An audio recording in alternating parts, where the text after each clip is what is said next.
एकादशी को सब व्रतों में प्रधान माना गया है।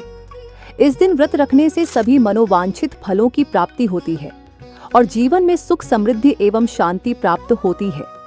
एकादशी व्रत का पुण्य अश्वमेध यज्ञ के समान माना जाता है। इससे आध्यात्मिक जीवन में प्रगति होती है। एकादशी व्रत मन, शरीर और आत्मा को शुद्ध करता है। हर माह में आने वाली एकादशी को किसी न किसी नाम से जाना जाता है। वैसे ही मार्गशीर्ष माह के कृष्ण पक्ष में आने वाली एकादशी तिथि को उत्पन्ना एकादशी कहा जाता है। ये एक अत्यंत विशेष एकादशी है जिस दिन स्वयं एकादशी देवी का प्राकट्य हुआ था।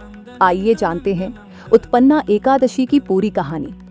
सत्ययुग में मूर नामक एक शक्तिशाली दैत्य ने अपनी शक्तियों का प्रयोग करके सभी देवताओं को पराजित कर दिया था। भयभीत हुए सारे देवता भगवान शिव के पास गए। तब उन्होंने सभी देवताओं को इस समस्या के निवारण के लिए भगवान विष्णु के पास जाने की सलाह दी।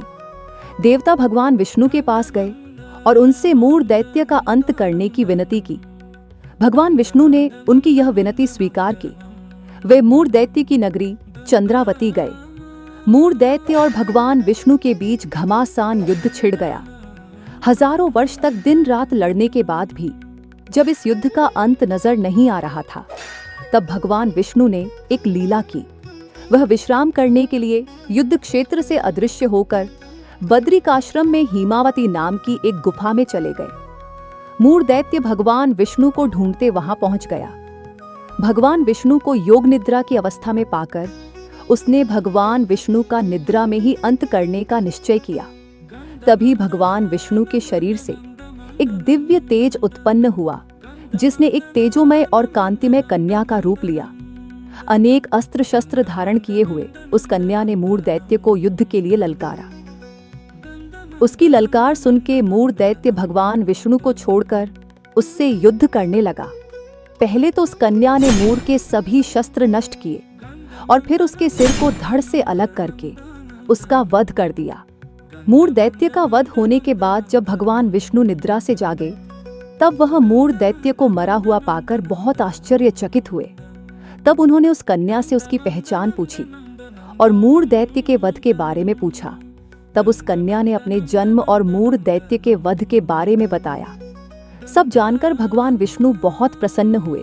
भगवान विष्णु ने उस कन्या को एकादशी नाम दिया और वरदान दिया कि एकादशी पर जो भक्त व्रत रखेंगे वह सभी पापों और अशुद्धियों से मुक्त होने में सफल होंगे और मोक्ष प्राप्त करेंगे। जिस दिन एकादशी देवी प्रकट हुई, वह दिन मार्गशीर्ष मास के कृष्ण पक्ष का 11वां दिन यानी उत्पन्ना एकादशी का दिन था।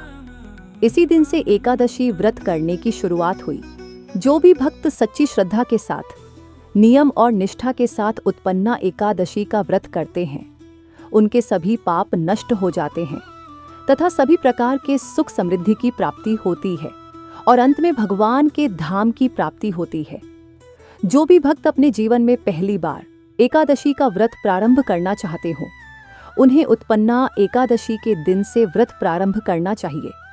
इस वर्ष उत्पन्ना एकादशी 25 नवंबर को मध्य रात्रि के बाद यानी कि 26 नवंबर की तिथि लगने के बाद 1:01 से आरंभ होगी। इसका समापन 27 नवंबर बुधवार की सुबह 3:47 पर होगा। यानी कि उदया तिथि के अनुसार उत्पन्ना एकादशी का व्रत 26 नवंबर को रखा जाएगा। व्रत पारण का समय 27 नवंबर की दोपहर 1:12 से 3:18 तक होगा।